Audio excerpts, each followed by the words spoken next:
Hello everybody, welcome to the Poetry Cabin and this fourth instalment of Written in Stone. My name is Winston Plowes. I'm both a writer, a poet, and an environmental artist or land artist. So whether this is your first time joining me here today, or whether you have enjoyed one of our previous editions of this virtual learning series, then you're very welcome. And over the next 15-20 minutes or so, I'm hoping that we're going to have some fun together, looking at how we might make some land art and how we might approach some writing for this season, autumn and nature's harvest. In fact, we're going to have a harvest festival of art and words together today. The other films in the series are also available online via the Bronte Parsonage Museum's website.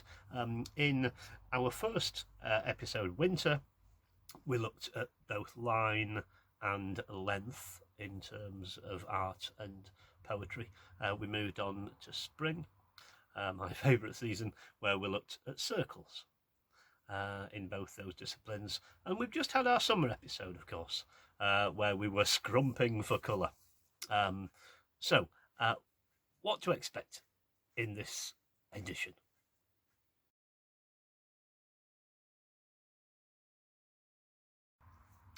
Well, you won't need any special materials, just a willingness to have some fun and join in with the exercises today. I don't know where you are in the world, but I'm here not too far from the Bronte Parsonage, and definitely the temperatures are starting to drop.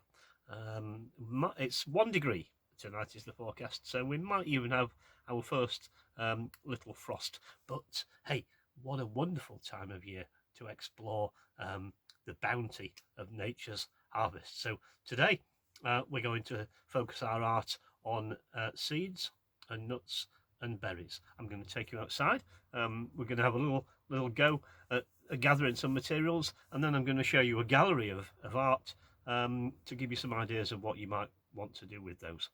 And then it's the writing second up. So fasten your seatbelts, come along with me, and let's see what we can find outside. Off we go.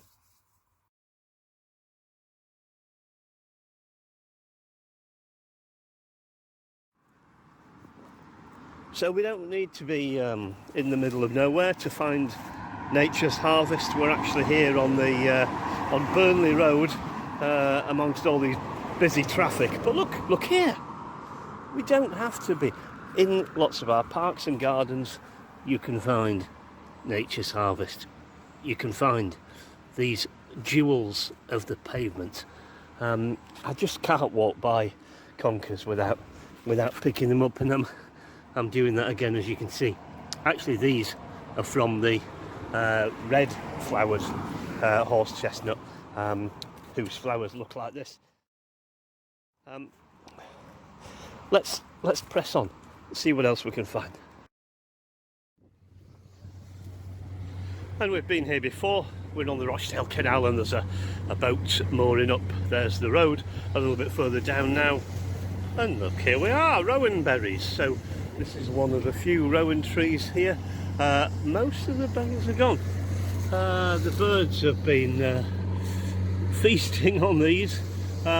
Still plenty left for us though, if we wanted to make something from those. We're going to pass the strimmers from the council, and there's a lock here. We've been here before in our last film, but there's a boat in the lock as we speak. There's the boat, and anyway, let's press on. I've got treats coming up for you. So, stopped again. 2 sorts of berries here. These are just hanging over from somebody's garden, so I'm not going to pick those. And I'm not going to pick these because I think the birds might enjoy them. These are rose hips. And a ornamental berry, I think Cotoneaster, that one. But round this corner, hey, now, everything's going off at this time of year. Nature is offering up its seeds. Now, last time I was down here, about this time of year, there were lots of apples. and I'm hoping that they're there today. They are. In fact, a lot of them are past their best look, but I've not seen these since last year. They're absolutely those little crab apples, and there's a few different trees of them along this stretch.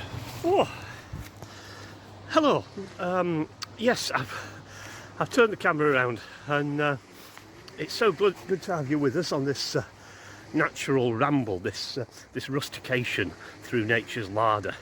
It's a bit of a blurry and breathless affair, but I'm having a little jog, and that's keeping me fit. And I've only gone half a mile from where I live, so I'm hoping that you can find things that are close at hand too. I think the thing is here that the more that you look, the more that you search out, I think the more that you'll find. Come on, I've got the best thing yet. Now, it's quite blustery on this back lane, but I hope you can see what I found here. This is my favourite thing so far. It's the sweet chestnut, Spanish chestnut, or just chestnut. Now, some people get confused here. Completely different to the horse chestnut. You can eat these if they're big enough, but in this case, no, they're only tiny. But my word, there are lots of them. It's like a festoon with cheerleaders' pom-poms. Let me get a close-up for you of some of that have fallen on the ground. Yes, here they are, a bit more sheltered here, crouching down. Wow, you can see the dark brown chestnuts inside, and how the extremely spiky casings, the shells, have split totally open to reveal the fruit of the labours of their tree. Lots of them everywhere. Hey, bit chilly, time to get back. So look, this isn't the most dramatic tree, but it's my favourite berry for making art with. This is the hawthorn, Cretaceous monogyna, and it's such a versatile plant. We could use the leaves, but at this time of year, every plant is bedecked with these little ruby red berries. I'll show you a bit later what we've made with those. And we're looking for seeds and berries, remember, but let's not forget the mighty pine. Wow, look at the colours on that base of that trunk. And I've gathered together a few of the cones. We could certainly make something with those. So I hope you enjoyed that as much as me. And yes, I'm trying to encourage you to get out there and look for nature's treasure. Maybe you've been out already, I don't know. Are you going to just pause this film now and get yourself out the door? Don't leave it too long. The frost's on the way. So let me take you now through this gallery of things that I've made with what I found. And you might be wondering what you've been looking at for the last minute while I've been talking, but don't discard the shells and leaves, the rest of the plant. And this is made from the conker shells, husks, and I've sliced them, and you can see there I've arranged them in these wavy lines. Here with this one, we're looking at rowan berries now, and I've just simply pressed them into the grooves in this rotting tree over a stream. Always lovely to work next to running water, I feel. And here I've put them on a background of sycamore leaves. Those black spots, that's tar spot fungus. It's actually a sign of good air quality. They look like little apples there, don't they? It's not very big, that one. Now, you might be wondering what this is, but we're still on rowan berries. But this is the white form, the cashmere rowan. And I had the lid of a plastic storage bucket left outside, and it gathered the rain, and which froze last winter and made this sort of ice plate with the berries frozen in there, and I just managed to get the light shining into it there. This reminds me of summer, although again it was made in the winter. These are the rose hips now, but these are the big ones from the wild rose, Rosa lugosa, and it reminds me of the sun. Around this time of year, you get apple events in orchards, and this was one such experience, and maybe like me, you can't resist picking these things up, like conkers and crab apples and pine cones. I've always got things in my pockets. Yeah, so here I've sliced the apples and arranged them on a stump. And now we get to my favourite, as I said, the hawthorns, the haws from the hawthorn bushes, and this time you can find them everywhere, and they're so versatile. I've arranged them on a gravestone by a little church in the coastal town of Allenby in Cumbria. And hey, pay attention to your background. Have you got somewhere that's going to show off the red and yellow of the berries, as I hope this wonderful pale turquoise lichen tries to do? Yeah, they're zoomed in. They're amazing, aren't they? These are just look completely different. They're more ruby red, aren't they? And I've tried to be very careful here to arrange them in this pattern of spiral arms. Just been away to Coast and Camplight, a lovely glamping experience near Whitby in North Yorkshire, and I made this on a tabletop there with those thistle heads. So this is actually the second to last piece that I made. As I said, don't discard the rest of the plant. I love the hawthorn leaves too, and they always look like little hands. But even amongst this selection, there's a lot of variation of colour and size and shape. And yes, so last one there with the hawthorns, and these are arranged together with something else. So I've mixed my resources here. There are even some of the leaves as well around the edge. This is after a painting by Mondrian, and there's some detail. Pine cones, not a piece by me. This is by the wonderful land artist Lucia Peck, and she's used these bleached by the sun pine cones and arranged them in a sun pattern, but she's paid attention to the background and she's chosen to place them on these wonderfully orangey rich coloured pine needles. So get out there, see if you can gather some of nature's bounty, and remember, the more that you look, the more that you'll find. Happy hunting!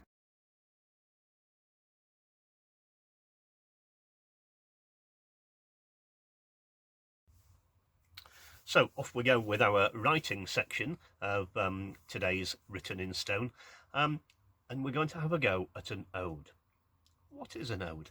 It was a formal, ceremonious lyric poem that addresses and celebrates a person, a place, a thing, or even an idea. There's a really long tradition of famous writers who enjoyed writing in this form, from the ancient Greeks to the Roman poets like Horace, through to John Keats. Here he is getting busy. Samuel Taylor Coleridge, Walt Whitman, all of those famous names have enjoyed writing odes. But today, let's look at the poet Pablo Neruda and his book here, which is full of hundreds of odes, which are collectively an absolutely astonishing and intimate diary about the state of our complicated world and the things in it. In here, he's written odes to a abandoned theatre, a gentle bricklayer, but again he's explored more mundane objects. An ode to salt, an ode to the onion, I don't think he meant those type, seaweed, shoelaces, the list goes on. So are we going to focus on something like that? Before we do our own writing, let's get a bit more of a flavour of Neruda's work by reading and listening to his ode to the lemon.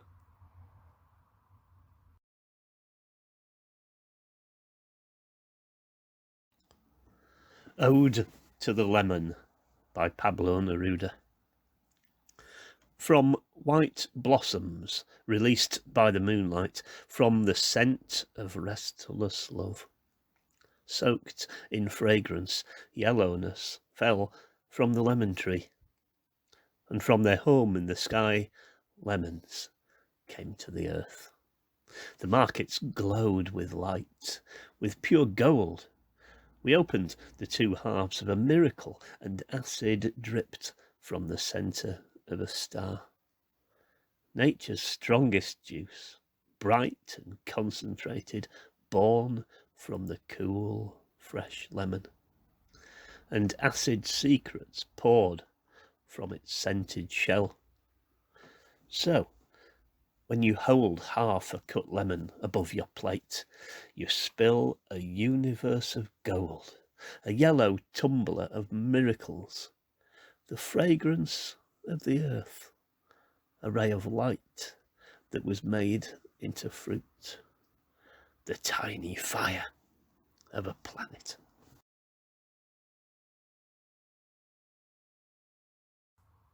I hope you enjoyed that.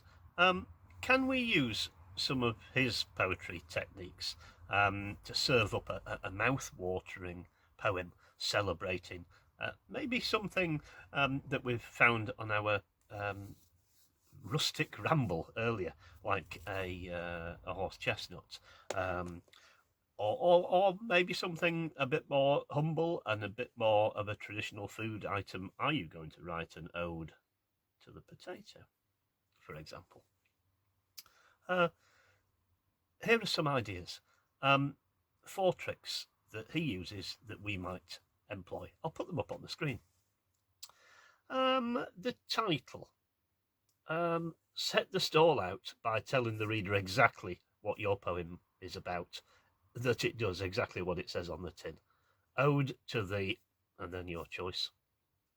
Are you going to compare the colour, the size, the shape of your subject to other things like that? Neruda uses the comparisons of a star or a shell. What similes will you look up? Are you going to invent an origin story for your item? How it came to be? And most importantly, let's not hang back, be gushing. Let's be gushing with our praise. Don't hold back. Really go for it. And if you write something, send it in. I'd love to see these things. Well, that's all from me for this 4th and final episode of Written in Stone. I do hope that you've enjoyed the land art and the writing, and enjoy the rest of the autumn. Bye for now.